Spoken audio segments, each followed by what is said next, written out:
讓舞動觸碰耳朵，讓心靈延展舞姿。Here for Dance， Here 會客室。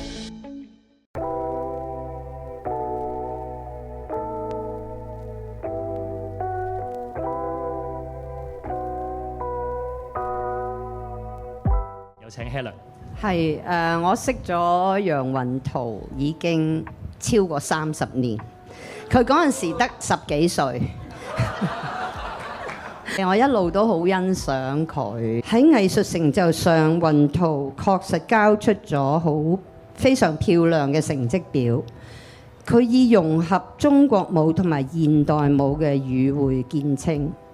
題材宏大，視野開闊。佢由舞者到編舞家，再到藝術總監，喺唔同角色之間游刃有餘。雲圖，我哋今晚要向你致敬，你對香港舞蹈嘅貢獻。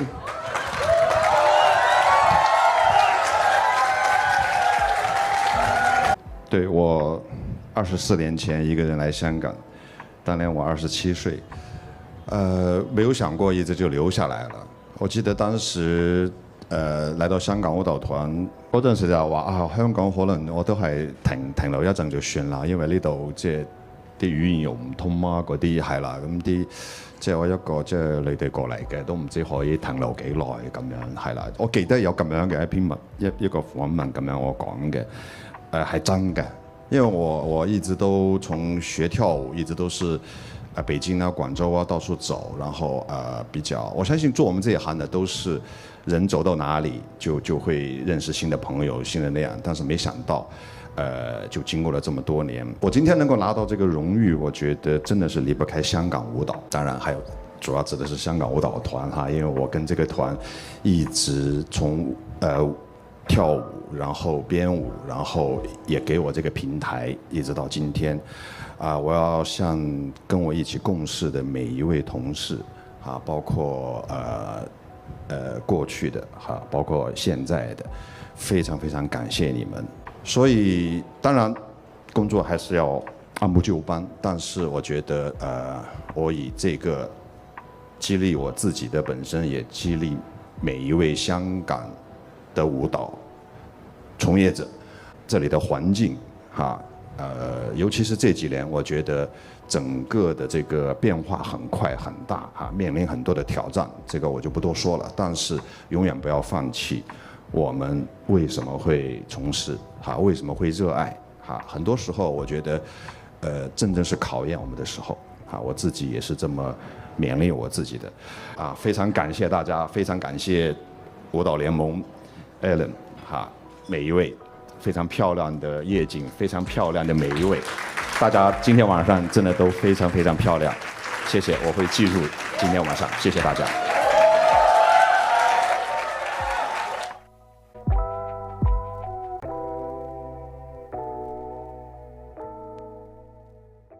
喺啱啱過去嘅香港舞蹈年獎2026，楊雲圖榮獲咗傑出成就獎，以表揚佢對舞蹈藝術以及香港舞蹈發展所作出嘅卓越貢獻。楊雲圖於2002年從中國內地移居香港，並加入香港舞蹈團擔任首席舞蹈員。憑住卓越嘅藝術天賦同個人魅力，迅速咁樣喺舞壇奠定地位。其後，佢曾投身城市當代舞蹈團，藉此涉獵現代舞，進一步拓展佢嘅藝術疆界。2007年底，佢重返香港舞蹈團，出任助理藝術總監。到咗2013年，獲委任為該團嘅藝術總監。佢帶領住香港舞蹈團，創下一個又一個佳績，而且悉心栽培年輕舞者，更加編創咗豐富多元嘅演出劇目。近年亦都啟動咗中國武術與中國舞蹈跨界研究。呢一個計劃唔單止開拓咗香港舞蹈團，乃至整個中國舞界別嘅視野。近期嘅作品，例如《形》以及舞蹈李小龍的有法與無限等等嘅代表作，都滲透咗呢一種武術與舞蹈探索嘅成果。今集 Here 會客室請嚟咗楊雲圖先生，分享佢喺舞蹈事業上面多年嚟嘅心路歷程。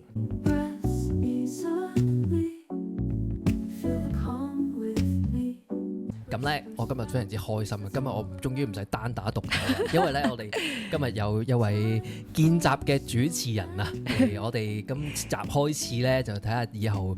同我哋一齊去做下節目咁樣啦。咁啊坐喺我對面咧就係 Celine。Hello， 大家好，我係 Celine，咁我係今次嘅新加入嘅一位小成員啦。我自細咧都係學中國舞嘅，咁都係一個專業嘅舞者啦。除咗跳舞之外咧，平時都會參與一啲關於文字嘅創作，去訪問唔同嘅舞蹈行業入邊嘅一啲好重要嘅人物啊，又或者係寫下藝評啊。咁係咯，講起我細細個開始學跳舞，咁其實我咧就係學中國舞嘅。咁中國舞大家都知道，香港唯一一個係專業做中國舞嘅藝團就係香港舞蹈團啦。咁所以今日咧 Thomas 我哋就好開心可以請到一位好重量級嘅嘉賓喎。重量級啊，即係喺我哋Here 會室裏邊咧，就非常之榮幸能夠請到今日呢位嘉賓啊。不如由 Celine 你嚟介紹一下佢啦，好唔好啊？好啊，今日咧我哋好榮幸可以請到香港舞蹈團嘅藝術總監楊雲圖先生嚟到我哋 Here 會客室。雲圖老師你好。大家好，大家好，兩位好。嗱咁咧今日真係重量級嘉賓啦，咁都要講下其實點解我哋今日會邀請到雲圖老師嚟同我哋開咪做訪問㗎喎。冇錯。咁大家都知道啦，啱啱香港舞蹈團就完成咗佢哋一台非常之成功啦、精彩嘅演出啦，咁就係有呢一個原創選隨即啊。咁同時間雲圖先生亦都非常之成功咁樣咧，喺呢個舞蹈行業入邊咧，啱啱獲得我哋呢個香港舞蹈年獎嘅傑出成就獎，咁所以咧今日好希望咧可以一齊坐喺度啦，我哋一齊傾下偈，咁了解下雲圖佢作為一個藝術總監呢啲年以嚟我哋一齊行過嘅路啦，同埋佢作為一個藝術家嘅一啲點點滴滴咁樣。冇錯，我哋希望咧就係從唔同嘅角度啦、唔同嘅層面咧去剖析一下。冇錯，雲圖老師因為平時咧可能喺一啲公眾場合或者一啲訪問裏邊咧，都主要都係講關於一啲創作上面嘅嘢啦。咁我哋希望今日透過特別因為我哋香港舞蹈年獎咧，就今年咧就頒咗呢個傑出成就獎俾雲圖老師嘅。咁啊，想即係從呢一個契機啦，咁樣去多啲從唔同嘅角度去了解一下老師嘅唔同嘅面向咁樣嘅。老師恭喜晒先，恭喜你！恭喜晒！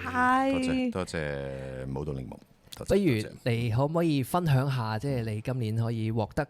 咗呢個傑出成就獎嘅一啲感受先啊？首先係覺得真係又唔可以話期待咗好耐，係諗過又未諗過咯。你話未諗過咧，有啲假嘅，係即係都覺得好似。即係呢個係一種即係肯定或者係點樣係啦，咁但係突然之間話真係有嘅時候又有少少緊張嘅，就覺得即係好似係咪有少少唔真實咧？係啦，我又唔夠得，我又唔想講我心虛，咁但係其實有少少咁樣嘅，就覺得哇真係嚟嘅時候係覺得有啲係啦，咁就而家仲未梳理得好清楚，總之係就。真係感謝啦，感謝所有嘅係啦，支持嘅同行咯、朋友啦，證明值得咯，同埋證明係真係一個係需要去期待嘅一個獎項嚟嘅，即係睇翻冇錯雲圖老師即係過去呢幾年啦，特別譬如話上年啦咁樣上一個無季啦，咁其實老師你都做咗好多唔同嘅作品啊，好多唔同嘅成績啊，亦都帶領住舞團咧就做咗好多唔同嘅成就咁樣，我相信呢個絕對係值得肯定嘅。冇錯，係啊，即係我哋嘅panelist 頒呢個獎俾你係非常之值得肯定嘅。嗱，咁啊啱啱上個禮拜就完咗即呢一個演出啦，咁啊係咪放下晒心頭大石啦？係咪可以唞下啦？開始終於都完啦。係即係其實香港舞蹈團嘅工作就好難話，即係有時間去唞嘅，係啦。其實我哋喺做緊職嘅時候已經開始鋪排緊下一個演出。咁我諗呢個係舞蹈團嘅一個工作模式嚟嘅。我差唔多咁多年都係咁樣，係啦。咁演員都係嘅，佢哋都係放2日咁樣，係啦，然後就開始要排練。咁我諗可能大家已經慣咗呢種模式，係啦，咁就都未係時候去梳理好定唔好喎，係啦，我哋唯有睇佢好嘅一面啦，就係話我哋一路可以即係有嘢做咯，至少係啦，至少係而家嘅環境係啦，即係作為一個做呢一行嘅，我哋都希望即係話劇場啦或者觀眾啊，都係可以 keep 住有一個即係好嘅方向去。咁所以雖然工作係忙啲嘅，但係始終係都係覺得係一種睇佢好嘅一面咯，係啦，咁所以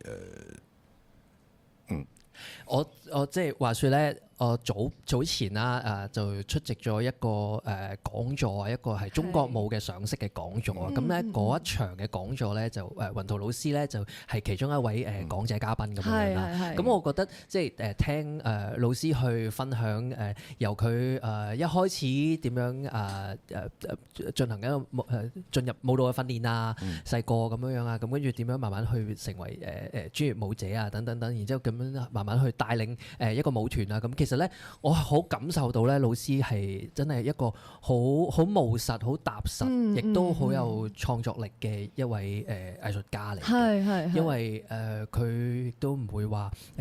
即係好高騖遠或者點樣嘅嘢。哦，係啊，要繼續做喎。咁完咗都係繼續做喎。咁我覺得哇，呢個人唔使唞咁樣咁犀利嘅咁樣。即係其實都真係幾攰嘅有陣時。係咯，Celine，我知道你其實咧，嗱，你頭先都講啦，你喺呢度大嘅，即係呢個8樓呢度大嘅。由你細個開始見到老師，嗱，雲圖老師係睇住你大啦，係咪先？咁老師你由細個咁樣岳高個頭望住老師一路長大咁，其實你覺得呢個務實嘅態度有冇改變到咧？或者你自己嘅印象係點咧？咁其實我從8歲開始喺香港舞蹈團學跳舞啦，咁一路以嚟同雲圖老師嘅關係都好密切嘅，因為始終係老師啦，咁所以一路睇住我從細細個學跳舞到而家，我進入咗演藝學院，跟住然之後再而家畢業出嚟做嘢咁樣，咁所以我覺得雲圖老師係好似一個榜樣咁樣，即係令到我學習跳舞啊，又或者係喺其他嘅方面都有一個追趕嘅目標咯，會話。咁但係其實咧，我一路以嚟都有啲問題想問下老師，因為咧，即係譬如我細細個開始學跳舞啦，咁我知道老師你都細細個開始接受呢個專業嘅訓練啦。你嚟自雲南啦，係咪？咁所以咧，我知道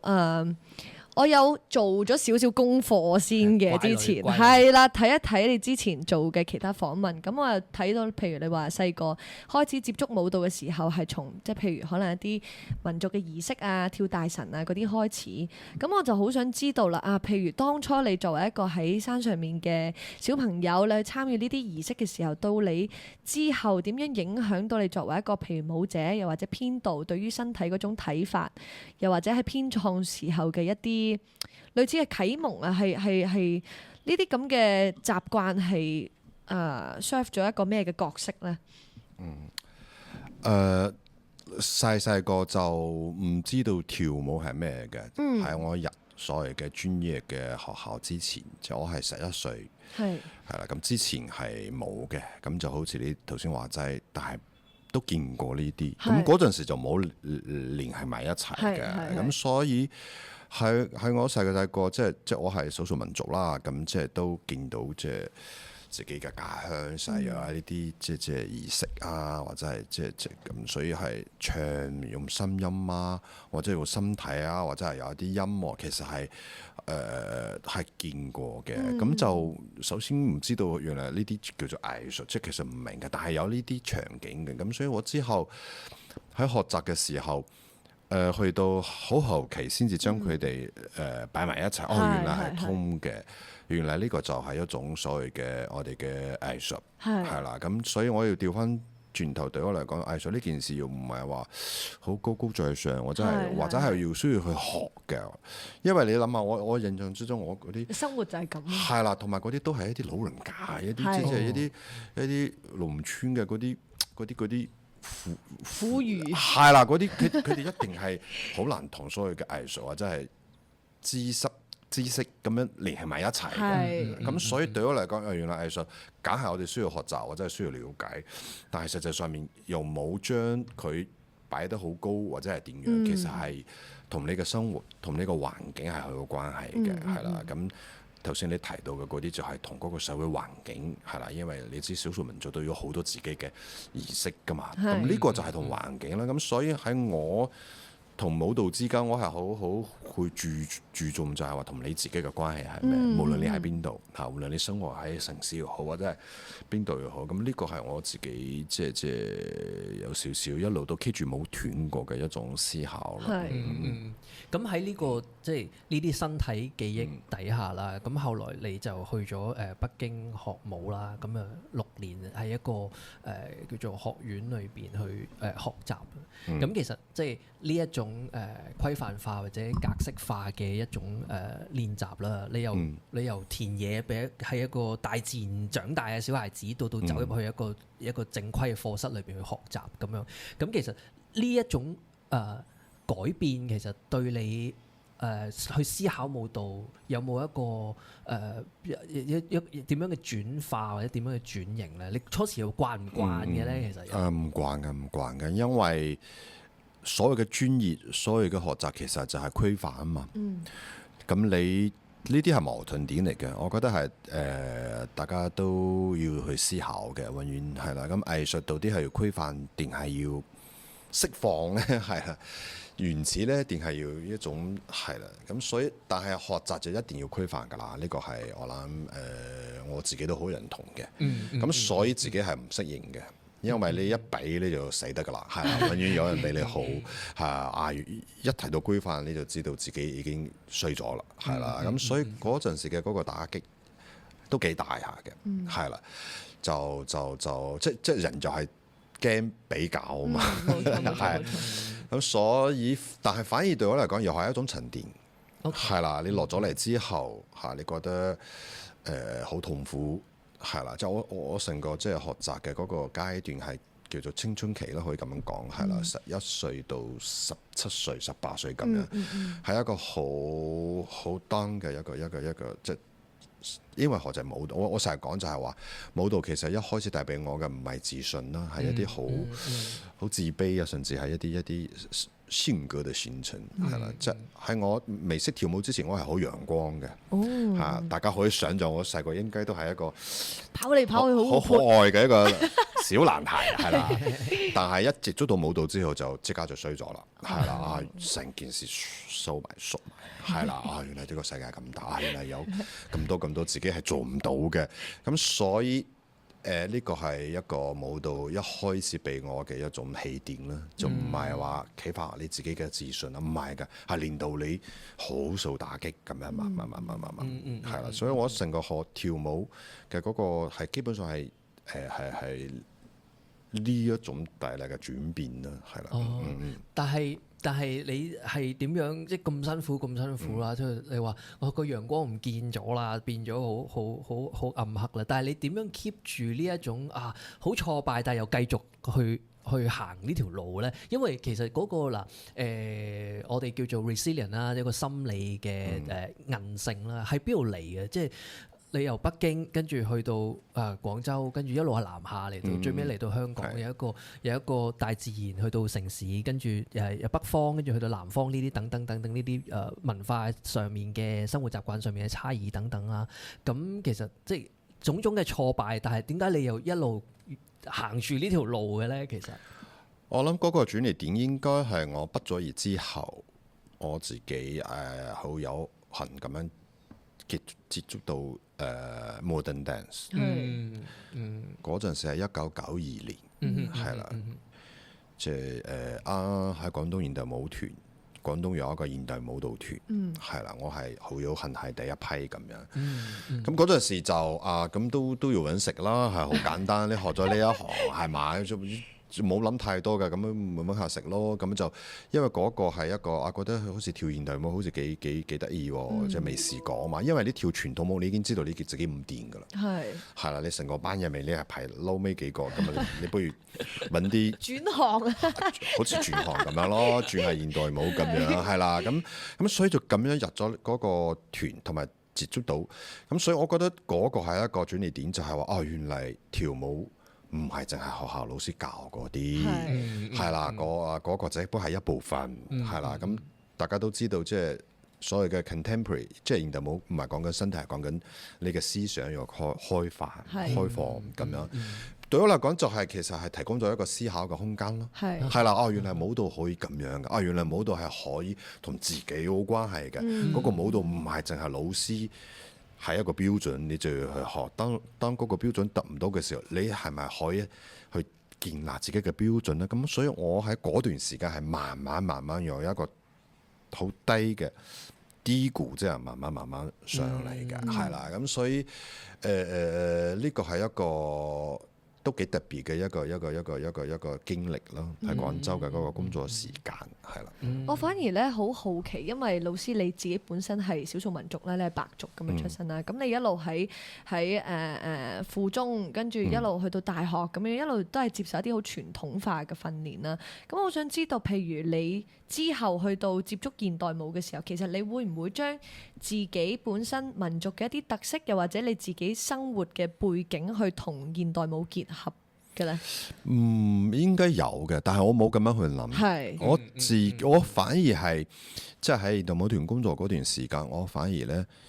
有少少後悔自己喺學校學習嗰陣時唔係咁認真。我覺得早知道學。即係用啲心思學多啲啊！因為嗰陣時跳多1個鐘啦，係啦，早知你就係勤力啲啦，係啦。因為嗰陣時就覺得自己好似唔如人，不如人家，咁就放棄啦，有時係啦。咁所以我反而係調轉翻嘅，就係覺得其實無論你學咩係啦，even係嗰啲規範嘅嘢，或者係喺你學習嘅期間，永遠都冇壞處嘅。你都要用心去學。我點解嗰陣時就係覺得原來現代舞係一個需要有一啲你自己掌握嘅一啲嘢，所以我嗰陣時就覺得，哎呀死啦！如果喺學校學多啲，學多一個民族，學多一啲嘢，係啦，咁你咪手上面咪多啲嘢咯。其實呢個係一個我覺得又係即係我覺得自己係識得去思考之後，係啦，就所以我覺得有趣嘅就係話你自己幾時開始識得去跳開去睇自己，係啦，我哋好難講嘅。我覺得呢個係一個唔知點表達，係啦。咁所以我喺嗰段時間嘅嗰個工作同埋創作咧，我係用唔盡我自己有嘅嘢，或者係善於去表達的一些東西，咁所以有一句説話就咁樣，用到起嚟方知咩，係嗰個係大家都知嘅，用時方恨少。咁所以呢個真係要送俾而家大家學生啦，係啦，你千祈唔好覺得哇呢啲嘢好老土啊，呢啲嘢冇咩用啊，唔係嘅，永遠都有用嘅，係啦，咁所以 even 你諗下，我自己嗰陣時覺得自己嘅條件唔啱，但係我真正都用唔起嚟，我覺得其實都係呢種感覺，咁所以呢個係一個除咗你頭先提到即係話你學習咗或者即係開始進入咗另一道門啦，現代舞呢道門啦。除咗係話覺得點解以前唔學多啲唔夠用啊咁啊？但係其實喺進入咗呢一個領域之後，你點樣去睇翻傳統嘅舞蹈，或者當你喺個創作上邊，喺個即係美學觀上面咧，點樣去有冇一個好大嘅衝擊？話究竟嗰樣嘢傳統嘅嘢，究竟我要放低晒佢啊，去擁抱一啲新嘅或者現代嘅咁樣，定係話其實我喺現代舞裏邊，我都可以擁抱翻我嘅傳統啊咁樣。我諗一定要好多種方式嘅。我諗我淨係可以分享我自己嘅。我自己就我有一點就係我無論處於咩嘅風格，或者係處於咩嘅，我都係要問翻嘅同我自己嘅關係係咩？呢個好重要嘅。即係譬如我跳一個傳統嘅，我都要揾翻同我自己嘅關係。我跳一個好 contemporary 嘅一個作品，我都要去揾同我嘅關係係咩？呢個係未必個個都好似我咁樣，係啦。咁所以我反而係好重視呢件事，就係話同你嘅關係係咩？所以對我嚟講，傳統我係好 enjoy 嘅，因為我自己本身喺內地長大，細個即係雖然唔係好跳得好好，但係從細個老師就教呢啲，其實有啲情感喺入面嘅，係啦。然後現代舞我要算係比較好早一批去接觸嘅，佢嗰種肢體嘅嗰種唔同啊，用嚟翻式啊呢啲係啦。咁同埋你自己嘅嗰個思想嘅嗰個打開啊，點樣睇翻自己啊？咁我覺得都係我嘅一部分啦。咁所以我後尾點解要可以喺即係兩個團之間遊走，同埋嚟到即係香港舞蹈團，就睇翻傳統嘅時候，我一路都喺度揾緊到底傳統同我嘅關係係咩？我唔會唔啦啦去排一啲其他人嘅傳統，即係其他團啊，或者係一啲都有，但係逢我自己嘅創作嘅時候，我一定要入去。譬如我要排一隻蒙古舞，我本身唔係蒙古人啦，係啦，但係我識跳，但係我都要問我點解 enjoy 嗰個蒙古舞，我會將佢提升。原來蒙古係代表住人嘅一種瀟灑，一種奔放，係啦。雖然我唔係嗰度地方長大，但係嗰種情緒，嗰種要表達嘅嘢我都有嘅。雖然我唔係取人長大，係因為呢樣嘢我中意蒙古舞嘅嗰個，係咁，所以咧好多對於嗰啲咩，你就揾到一個同類，即唔係一定你要化晒啲妝變咗個蒙古人噶嘛。有個共通性係啦，即係呢樣嘢就可以，你都可以貪得意啊，作個蒙古舞係都幾靚嘅，我諗扮下靚，我唔反對㗎。但係重要嘅點係，原來係嗰種不羈啊，嗰種瀟灑係你中意蒙古啊，而唔係嗰套衫。咁所以你只要揾到呢個點就得㗎啦。係啦，因為嗰啲動作蒙古嗰啲動作韻律係可以表達你女性嘅呢一個，而唔係靠嗰件衫嗰個化妝，even嗰個音樂。除非嗰個音樂係可以幫到你，咁所以呢個係我對待傳統嘅一個好重要嘅點。譬如話其他民族又係啦，即係我諗每一個民族都，因為對我來說，任何舞蹈它背後都有一種文化在支撐。你能不能夠去和那個文化做一個連接是非常重要的。所以我喜歡傳統舞，喜歡民間舞，也是發現我自己身上有這些東西，也可以說是這些東西不停地在豐富我。你如果從一個創作者的角度來講，表演者也是。對，所以這個是我自己在看回傳統跟現代之間的這種，可能現代更多是一種角度吧。傳統那就是要非常扎扎實實的。即係譬如話去到我哋舞蹈呢個行業入面，嗰種味道啊，嗰個動作啊，咁真係你真係要花啲心思去學，或者係掌握啦，叫做。我覺得咧，老師講嘅呢樣嘢咧係非常值得去探討，因為其實咧我最近都喺度不斷諗緊呢個問題，因為我覺得我哋係中國舞嘅出身啦，有呢個背景啦，咁但係好多時候，譬如我自己都會作為一個表演者或者作為一個編舞，我都會問嘅，即係究竟中國舞對於我嚟講係啲咩呢？尤其是因為我哋生活喺大城市入邊，我自己又唔係一個少數民族嘅背景啦。咁究竟我學呢樣嘅技藝，對於我之後嘅創作，又或者對於我之後去表演嘅時候，同我自己有咩關係呢？咁我覺得啱啱老師講到一個非常之重要嘅點，就係要做自己啊，同埋究竟喺藝術入邊最緊要都係要去尋找自己嘅真實。冇錯，我覺得呢個係無論係作為藝術從業員啦，又或者係我哋任何嘅行業都好，揾到自己嘅初心係一樣好緊要嘅事情嚟嘅。咁我覺得我由細個喺舞蹈團啦，一路睇老師你嘅作品啦，咁無論係編創啊或者係表演方面啦，咁都有非常之多嘅經驗啦。咁我睇到上個星期咧，咁喺職入邊涵蓋咗好多唔同時期舞蹈團嘅一啲作品啦，咁我見到有好多都有係老師喺唔同嘅年紀啊，同埋唔同嘅一啲階段入邊去創作嘅東西啦。咁其中我見到可能從2009年《天上人間》孟姜女嘅嗰段選段，再到近年入邊《快雪時晴》啊，又或者去到《蘭陵入陣》啊呢啲比較近期啲嘅作品啦。咁呢10年之間，其實你嘅創作風格我都覺得幾大改變喎，即係可能嗱我自己嘅 interpretation 就我覺得可能天上人間係比較用啲傳統嘅韻律啲嘅民族性啲嘅，又或者係傳統少少嘅敘事方式，咁有個故事嘅結構喺一邊咁樣去支撐住啦。到後尾快雪時晴同埋蘭陵入陣，可能係一種比較現代啲嘅手法去演繹一啲關於中國傳統嘅題材嘅咁樣嘅一啲詮釋啦。咁我覺得譬如而家呢一個老師你嘅狀態，可能作品係比較講求禪意啊、留白啊，或者內觀啊咁樣嘅。咁我好想知道呢幾年入邊，你覺得自己對所謂一個編創一個好作品嘅理解啊，又或者對於嗰種審美嘅取向咧，隨住時間，你覺得有點樣嘅改變呢？我其實不斷喺度學習緊嘅，係嚇點解改變都係我覺得真係一個學習，所以我都好多謝即係香港啦，係係啦，even 香港舞蹈團一路都有呢個平台俾我，每一段即係每一個階段係啦，即係呢度就唔攤開講啦，確確實實嗰個做重點係有少少唔同嘅，咁嗰個都係好當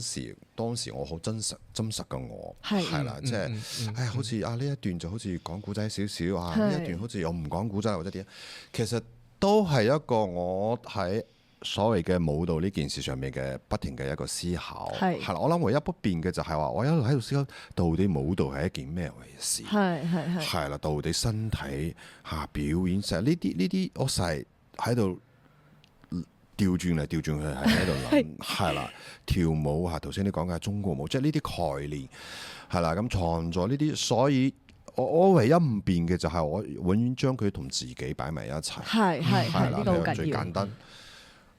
你中意佢咩咧？係啦，即係你對住啲公眾場合，你但係可以講一篇另外一啲嘢，但係夜闌人靜嘅時候，你嘅答案又係咩咧？多嘢諗啦，唔通你真係揾食？係啦，唔通你真係好似做俾人睇？係啦，原來你更加中意嘅係即係其他一啲嘢，係啦，都唔緊要嘅。你最緊要你得個知字，夜闌人靜冇人知㗎，但係你自己知咪得咯。係第二朝你咪做場翻工咪得咯，冇人知道你背去㗎。但係你冇放棄就係話你知呢件，知道自己係啦有幾多，同埋你點樣去安排嗰件事係好唔同嘅，所以我不停咁樣問啊，咁所以我有陣時點解見到我個風格喺度變緊，就係我一路思考到底跳舞係咩？跳舞就係演戲，跳舞就係做一個角色，跳舞就係哇啲觀眾好中意你就跳，觀眾唔中意你就唔跳啦。咁你係邊啊？你原來係觀眾操控嘅一件事，係你有呢個原來我係被一啲明星或者係一啲利益所控制，咁都冇問題啊！你咪做明星咯，你要做唔到啊嘛，係嘛？又唔係一班人一路養住你，咁都冇問題㗎，係嘛？又唔係㗎嘛？咁所以到底係咩？其實呢個就其實同我哋嘅成長，我覺得一路好彩藝術係同成長係好有關係嘅。呢個我哋唔需要解釋啦嚇。咁所以喺我呢10幾年嘅成長入面，其實見到我不停咁樣問咯，係啦。咁所以呢個都可以講，就係話我最終點解即係開始武術嘅訓練啊，或者點樣都係好似回歸翻一種我自己對身體嘅一個理解咧。因為細細個學習都係人哋嘅，唔係唔得，係我喺呢個問題上開始思考啦。係有啲可能做得好，佢唔需要思考，係好似佢已經做得好。我做得唔好嘅時候，我就要思考㗎啦。咁我冇咗呢啲嘅時候，我有冇一啲係屬於你自己嘅？你唔中意冇問題，咁你揾件你中意㗎啦，係嘛？咁我就去揾啦。原來武術好似我中意得少少，係啦，其他嘅訓練硬係爭少少，呢個係好重要嘅。咁所以我就開始將武術嘅一啲概念、一啲身體嘅語言開始經過訓練咗之後，慢慢。即係轉換咗唔同嘅嗰個創作，係啦。咁頭先即係提到嘅抽象少少嘅，其實我就更加注重就係話我哋舞蹈身體嘅表達，身體嘅嗰個純粹是非常重要嘅。然後喺呢個上面先至加一啲情緒啊。古仔啊、人物啦，或者音樂啊，因為舞蹈你知啦，咩都得噶嘛，係啦 musical 又好得。咁但係將啲嘢全部抽走之後，你嘅身體仲有冇價值？呢個係我思考嘅一個問題。咁就要建立一種佢東方身體嘅一種審美，其實咁樣講嚇。其實呢個我喺即係譬如話凌華明老師上面，我都得到一啲啟示嘅，係啦，即係都話佢係大師係啦 ，contemporary 即係西方嚟，但係我哋一睇就知道嗰啲咪太極導演，好傳統嘅中國身體嚟㗎。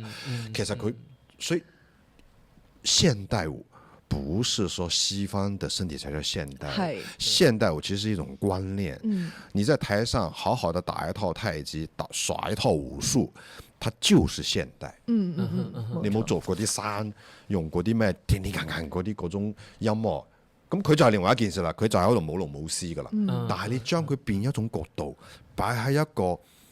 安靜啲嘅，或者點樣？你我哋諗下凌文老師之後嘅嗰啲創作書法嘅嗰生其實就係好簡約嘅舞台。但係你諗下佢哋嘅動作，完全係呼吸太極。咁所以我自己喺度諗這就是一種至少雲門。他有他的一種身體的審美在那裡，一睇就係，唔理你可以，梗係可以唔中意啦，呢個冇問題㗎。但係佢已經喺度，佢有個代表性。係啦，其實芭蕾舞我經常就在想，芭蕾舞為什麼全世界現在一說芭蕾跟舞蹈其實劃等號的，就是芭蕾舞的後邊是有200多年的一種西方的審美在背後支撐。冇錯，唔係冇睇小佢啊，係啊，即係係啊，咁所以你。因為我自己喺度，我做唔到嘛。係。我如果好似條件好到咁樣，我理得你中國舞啊，我自己享受嗰個芭蕾舞嘅世界。係，當然。我做我的王子去了，你也做你的公主去了，對不對？但是當我們正式認識自己的時候，不行，我們要找一個屬於我們自己的語彙。還好有中國舞，有其他的舞蹈或者什麼，讓我們去選擇。我覺得這個就是一個藝術的一種包容性了。那當然，這個是需要很長時間你去沉澱、去尋找的。對於我來說，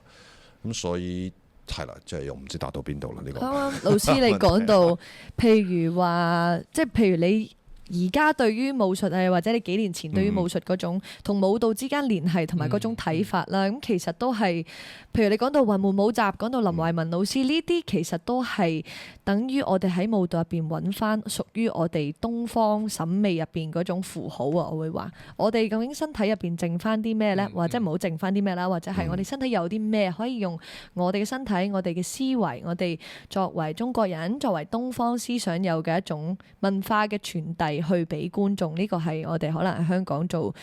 中國舞又好，做藝術創作又好，一個非常之重要嘅使命啦。咁我都知道，其實香港舞蹈團喺呢幾年不斷嘗試用武術同埋舞蹈作為融合去，無論好似做之前。有關形嘅演出啊，或者係舞蹈啊，呢啲全部關於武術主題，又或者用武術嘅身體語彙去做嘅一啲演出啦。其實我都好想知道，除咗你作為編舞啦，咁舞者佢哋喺訓練嘅時候，身體上面有冇出現一個非常之明顯嘅變化？又或者譬如佢哋喺思維上面啊、創作啊、協作創作嘅時候，會唔會有啲咩帶俾一啲新嘅睇法？都幾大變化嘅。我成日強調就係話，我首先開始檢討嘅就係表演呢兩個字，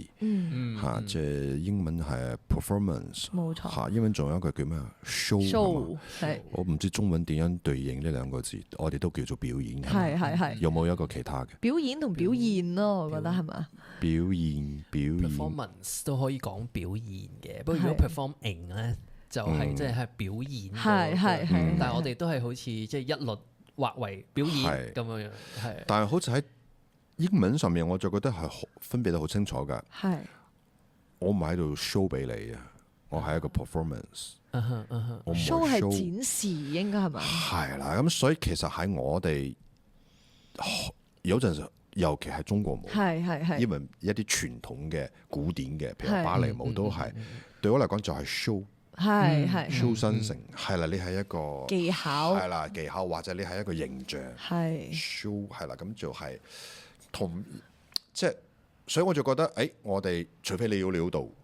即係我眼邊嗰啲料到係俾一眼就睇到嘅，你咪 show 咯。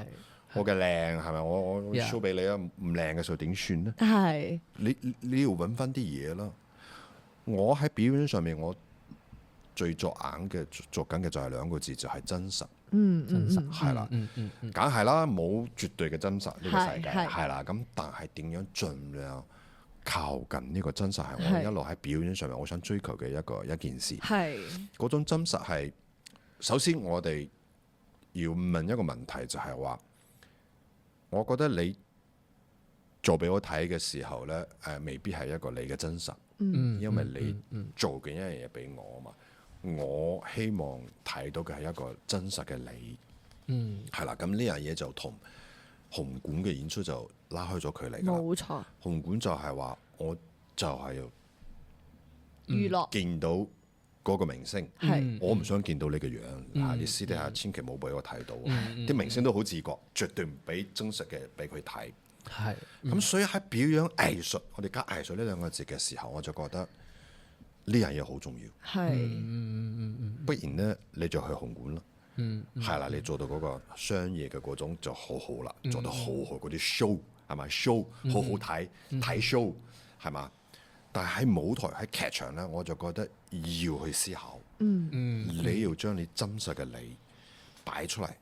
因為喺劇場入面，我作為觀眾，我唔想，我清楚我唔喺紅館，你唔好做 show 俾我睇，我要睇真實嘅嘢。嗰個真實係令到我呢個觀眾有嘢得着，因為我唔想見到所有人都係靚，你嘅情感、你嘅失落、你嘅痛苦，或者你嗰個人嘅嗰個係好真實嘅。我覺得呢個先至係我喺紅館同入文化中心嘅分別咯。呢個係我開始去諗嘅，然後我將佢擺喺中國舞裏面，因為我覺得中國舞太多嘅時候就係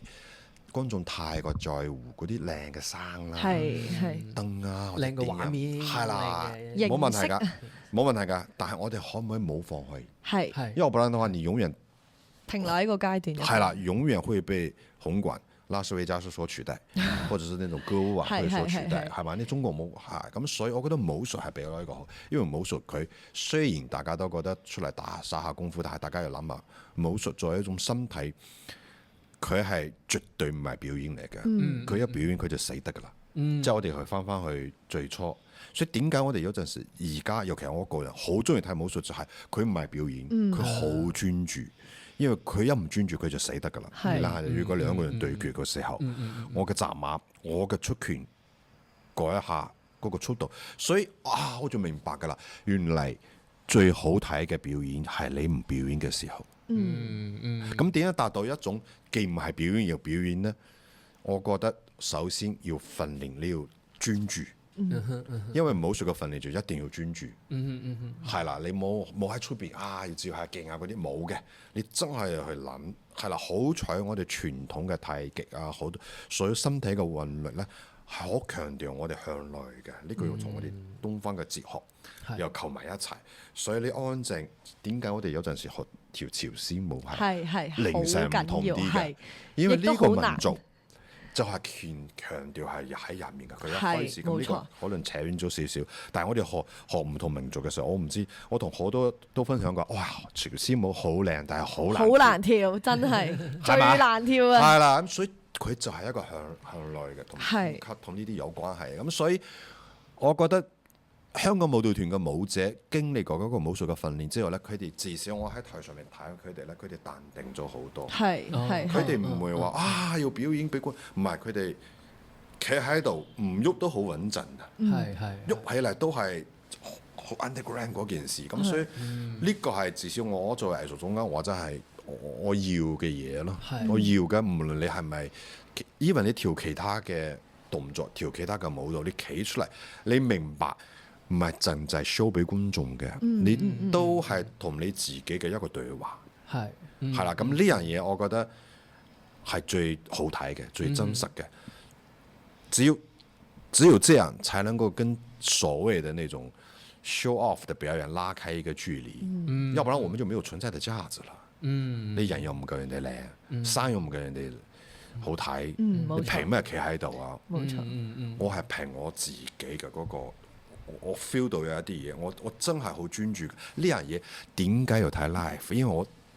睇嘅係真人噶嘛，一個真人在那裡，譬如我頭先講，一個真人在那裡哭，你作為觀眾，你不會無動於衷嘅，係冇錯，對不對？所以呢個都係一種共情啊。共情。我們為什麼要看一個真人表演？就是共情。為什麼電影永遠你拍得再怎麼樣哈，即係啦，我唔知以後現在機器人也能跳舞啊，但是我永遠相信，就是說我作為一個人，我知道你是個機器人以後呢，我永遠很難，但是一個真人對我來說，我會有一種共情。你剛才說到的，因為我們是你會想到，我覺得這個是劇場，我們需要劇場最後的一個要求啦，係啦，咁所以我又攞到呢一點啦。尤其係我哋用唔係話劇，唔係唱歌，我哋冇語言嘅時候，我哋用身體嘅時候，身體嘅嗰個能量係其實係好大嘅，係啦，咁所以你要揾到先咯。有陣時我哋唔係太過知道點樣去揾呢個能量。係冇錯。雲圖老師頭先不斷喺度強調就係真實呢種即係真實嘅 authenticity 咧，即係其實喺李小龍嘅佢嘅哲學裏邊咧，佢自己對於武術嘅哲學裏邊都不斷強調即係呢個真實呢樣嘢。其實由型開始啦，即係我印象中啦。你哋嘅武術研究啦嘅呢一個program 咧，由幾乎係疫情嘅時候當中嗰陣時開始慢慢去醖釀，一路喺度做，都做咗好多年咁樣樣。咁好啦，而家個我以舞蹈李小龍呢一個作品作為一個階段性嘅總結啦。其實喺即係呢橫跨咗呢度咁都好幾年嘅時間裏邊，你覺得武術或者去到我唔知叫唔叫做呢個終點啦，但係李小龍絕對係一個里程嘅，即係呢個碑石咁樣啦。咁其實你自己對於你自己嘅創作，即係武術帶俾你嘅嗰樣嘢當中，其實而家你嗰個審美上邊有冇啲好大嘅唔同咗，或者你自己覺得係？都有嘅，頭先你提到嘅型同埋李小龍都其實係兩種方向嚟嘅，對我嚟講係啦。至少我諗睇過嘅人都應該知道佢嘅嗰個影嗰個風格係啦，即係成個舞台嘅嗰個都好唔同，冇錯呈現嘅。咁呢個我都係又唔會話特登嘅，即係我都唔，因為我覺得創作係一件冇鎖死自己。係啦，係冇鎖死自己就我唔想自己得一個面或者點樣，所以我對武術我一路都停留喺一個就係話 keep 住一個就係話要訓練，但係訓練出嚟嘅呈現呢，我唔想得一種，譬如話型就係比較同訓練係更加掛鈎多少少嘅，係啦，所以喺表演上面作為一個作品嚟講係有少少挑戰觀眾嘅底線嘅。係啦，咁但係你話李小龍，咁我諗你可能好多唔睇跳舞嘅，佢都要嚟裝下你搞咩啦，係啦，咁但係一個表演你好難話即係滿足晒所有人嘅，係啦，咁但係至少我諗作為一間公司嚇一個舞蹈團嚇，可以有好多嘅人關注，係啦，然後又可以見到原嚟你哋係咁樣去表達李小龍㗎，原嚟。跳舞都可以有啲嘢 show 出嚟，唔講嘢嚇，至少咁，所以呢樣嘢係我自己喺創作上面，我覺得我都想試下練到我哋舞蹈武術嘅呢個訓練係可以繼續落去，係啦。咁我諗之後仲有冇其他呢？我相信應該都有嘅，因為我又未鎖死咗就係我武術訓練。就係 for 李小龍，係我可以 for 其他嘅。李小龍只不過係我哋喺呢條路上面，我覺得點都要擺一擺嘅，係啦，因為呢個象徵性係啦，呢個關乎香港舞蹈團啦，關乎一啲就係同我個人都有一啲關係。因為頭先你講即係話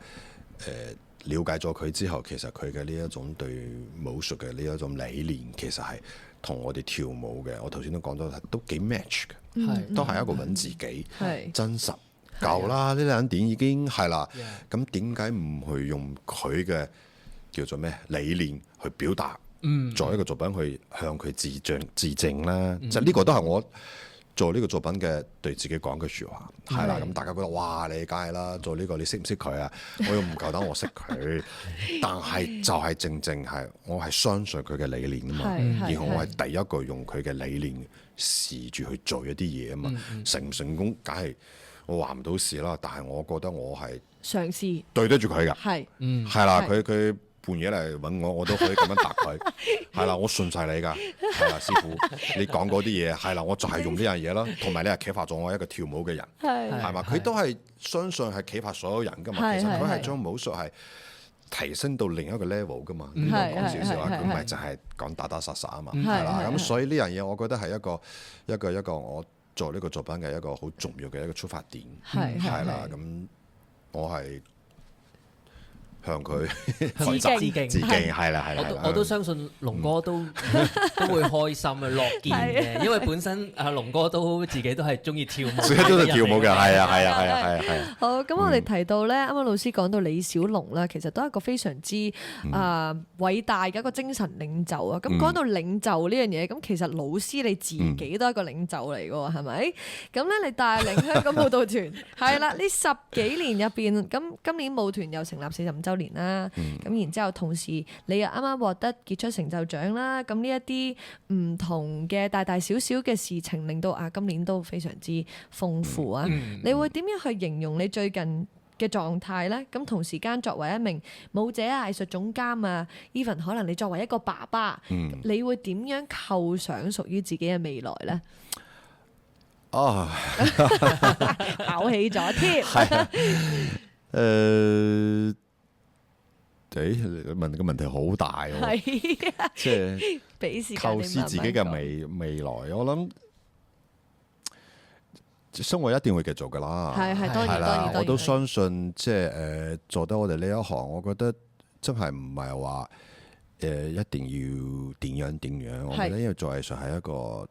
自己嘅選擇，係啦，你話。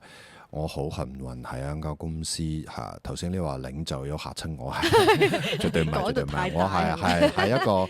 即係真係即係叫做責任啦，有少少同一班人係啦，even 即係所有嘅舞者，我哋一齊即係度過一日又一日，係啦，完成咗一台又一台咁樣，係啦，咁我覺得係幸運咯，同埋大家真係可以係叫做一齊做嘢，呢個係一種緣分咯，我成日話呢個緣分係啦，咁有得 keep 住呢個緣分，咪繼續 keep 落去咯，係啦，大家都明白嘅，一定係有，就好似一架巴士咁樣，不停有人上車，有人落車，係啦，架巴士係唔會停嘅，但係你始終有一站係你嘅，你要落車噶嘛，冇錯。咁但係我諗呢個就係我自己少少總結咯，係啦，咁作為舞者。我成日都講，我其實我可以保持翻我係一個舞者嘅身份，係我最想嘅，係啦，因為舞者係最單純嘅，舞者都係最完整嘅，係啦，唔需要同其他係你話藝術總監其實係一種複雜少少嘅，係啦，即係因為佢就變咗一份工作，係呢個工作就唔係話你自己想點就點嘅，係啦，你要真係要學習咯，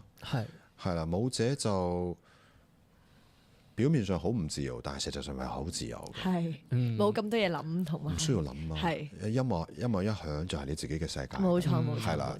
你係完全係啦，但係表面上哇佢要聽呢個聽，但係實際上面係啦，咁所以。調轉翻，你話我好似做藝術總監，好似有啲權利啊，我可以指點人哋啊。其實最唔自由就係我啦，係啦，最冇假放就係你，係啦，呢個都冇乜，即係呢個人係唔自由嘅，係，所以我好希望 keep 住，即係我都成日同我自己講，你就係一個舞者，你冇諗咁多，係啦，你冇諗自己係一個領袖啊，呢個冇，你就係一個舞者。不過好幸運咁樣一路 keep 住。係一班人同你一齊，人哋信任你，係同大家一齊咁樣係啦。所以我編舞實際上面都係想像緊，就係佢哋就係我係啦，我我會喐唔點做？到。係佢哋嚟喐啦，係啦，佢哋喐得靚我，你嚟咯，即係我喺後面，即係變咗係佢哋30幾個舞者，就係我游文濤嘅30幾個身份咁樣，我成日咁樣去理解嘅，所以嗰個創作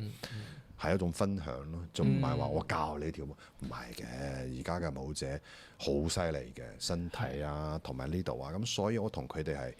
係一齊咁樣，係。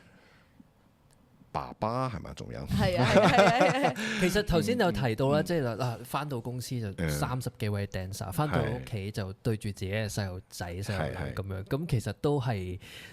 我相信兩邊都係一個爸爸嘅角色嚟嘅。咁樣你點樣去分開呢兩個爸爸嘅角色咧？唔係喺公司唔可以咁樣，即係啲同事都係大家互相切磋，係啦，即係呢個翻到屋企就我覺得好彩我係爸爸，係啦，對住啲小朋友你係真係一個 refresh 你自己，係啦，因為你冇得匿埋，係啦，你要面對佢哋，然後你要同佢哋交流嘅時候，其實我成日睇佢哋就係睇我自己咯，原來咁唔聽話嘅你自己，原來細個係咁嘅，係啊，因為佢哋係你嘅仔啊嘛，係啦，咁所以呢樣嘢係一個好好嘅學習，係啦，又幫到我有陣時喺工作上面有啲煩惱或者係消化唔到嘅嘢嘅時候咧，俾另外一個空間睇翻你以前嘅自己，而係覺得冇咩嘢啊，係啦，你活到而家好唔容易噶咯喎，工作上面呢啲嘢咪擺一擺咯，唔需要有咩嘅，你都可以，即係我覺得係一種係都辛苦嘅，但係一種交換啦，交替係啦，即係抽離係一件好重要嘅事，我覺得係啦，唔抽離有陣時件事未必係一個好嘅方向，但係你喺一件事入面，你學習咗抽離咧，可能對嗰件事係一件好事嚟嘅，有陣時。係。但係你有冇開始訓練下佢哋跳舞啊，或者係即係誘發下佢哋跳舞嘅基因咁樣？講起就有啲傷心啦，有啲傷心。我細個就培養佢哋喺劇場嘅嗰種感覺，但係點知到佢哋識得即係表達自己嘅時候，反抗啊！係啦，第一句說説話就話：爸爸，你放棄啦！你放棄，我哋唔中意劇場嘅，我哋係中意運動場。都係一個場嘅，起碼係啊，你冇再即係諗我哋要去跳舞㗎啦，我哋唔中意㗎。好好笑啊！真係。所以我兩個仔都好中意體育。咁都 OK，即係都係同身體有關。係。所以我諗最主要係揾到自己，話冇問題，係啦，爸爸一定支持你哋。既然你哋都講得出，係啦，所以係我都要。或者假以時日，可能都會即係兜一個圈。都係一個圓嚟嘅，仲係一個循環嚟嘅。呢個圈都大啲，冇俾佢咁快發現。係啦。好，老師咧，你不斷咁樣強調講真實呢樣嘢啦。咁其實我都有啲好奇喎，因為咧我之前做過少少功課啦。咁我記得咧有一句説話你講得係非常之令到我好奇啊！你話從自己嘅世界入邊揾到一個最基本嘅出發點，出發咗之後不停咁樣去打開自己。咁我覺得咧呢樣嘢非常之緊要啦，因為唔同嘅狀態，我哋去打開自己都會見到一個唔同嘅世界啦。咁我好想知道啦，咁多年，無論係你帶領舞團10幾年，又或者係喺香港嘅呢幾年入邊啦，你覺得剖析咗自己之後，你揾到啲咩真實嘅你係點樣樣嘅咧？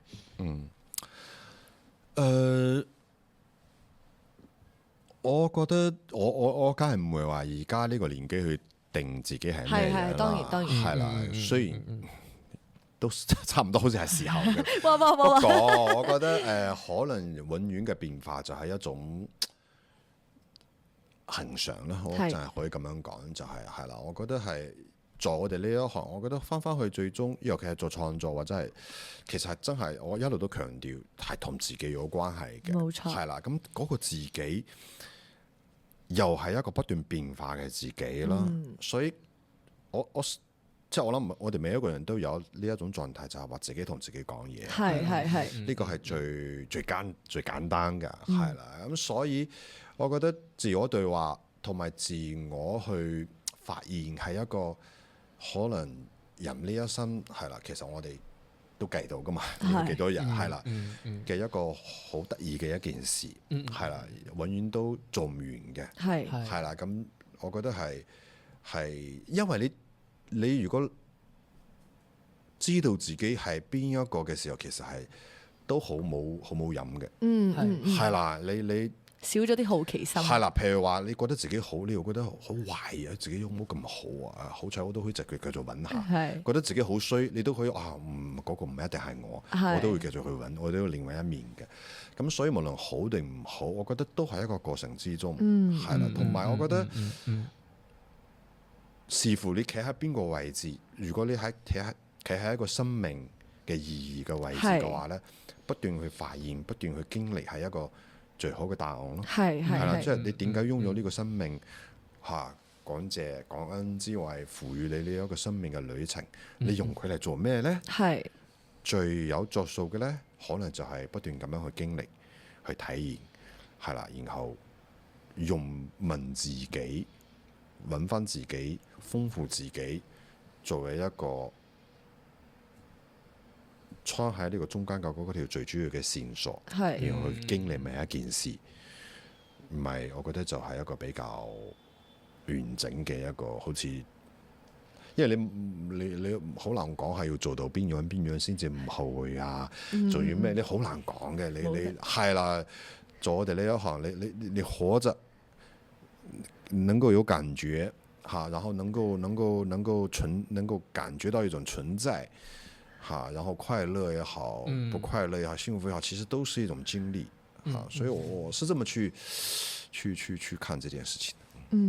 係咯，所以我就覺得老師啱啱講到一樣嘢，就係其實每一個當下都係好緊要。我哋點樣去感受自己，點樣去感受當一刻我哋存在呢樣嘢，其實對於無論係藝術從業員啦，又或者我哋每一個人，我哋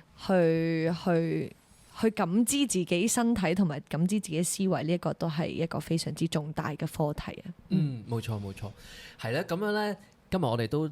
聽到好多老師即係俾我哋嘅一啲 insight 啦，冇錯，啟發咗我哋好多啦。咁嚟到馬年啦咁咧就香港舞蹈團咧知道今年嚟緊都仲有即係有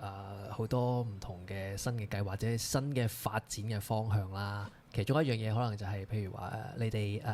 嘅呢個場地計劃場地夥伴計劃咧，場地夥伴計劃係啦，就移師咗去到呢個香港文化中心啦咁樣。咁除咗即係呢個 VP 嘅呢個計劃之外咧，咁其實老師可唔可以透露下嚟緊嘅日子或者下一個舞季即係45週年啊咁樣，即係香港舞蹈團其實係有冇啲咩我哋值得需要去期待一下嘅咧？可唔可以劇透少少嚟聽下咧？我哋新一季嘅舞季咧，應該係年中左右先至公佈嚇。係。不過關於頭先傾到嘅，即係李小龍呢啲，其實我哋都會要重新rewind 係啦。咁我諗呢個係頭先都講過，係喺舞團嘅嗰度。或者我個人嘅創作都係一個比較重要嘅一個作品，咁我都希望可以有機會就係修正啦，係啦，因為我諗藝術作品都需要時間不斷咁樣去打磨沉澱，係啦，咁呢個都係一個重點。同埋我哋嚟緊都係繼續以香港呢個題材係啦，即係做一啲我哋嘅作品，除咗一啲舞劇我呢度就可以唔太方便講，但係大家可以留意就係我哋入咗文化中心之後呢，我哋香港舞蹈團繼續以香港呢個作為一個好大嘅一個 IP 去而李小龍係啦，大家都知道佢係我哋香港人嘅一個或者世界華人嘅一個驕傲係啦，同埋我哋香港嘅一啲流行文化呢啲都係我哋好想將佢用舞蹈點樣提升咗一個藝術嘅角度去睇我哋香港嘅流行文化，呢個都係一個我哋下一個 season 要做嘅係啦，香港電影係啦，呢啲你哋都知道香港舞蹈團係好中意跨界嘅係啦，咁所以都希望大家留意好啊，哇！真係爭少少就已經可以引滲到啲嘢出嚟啦，老師啱啱好咁樣，令人非常之期待啊！冇錯啊！咁咧就今日真係非常之開心啦！咁啊，首先就再一次恭喜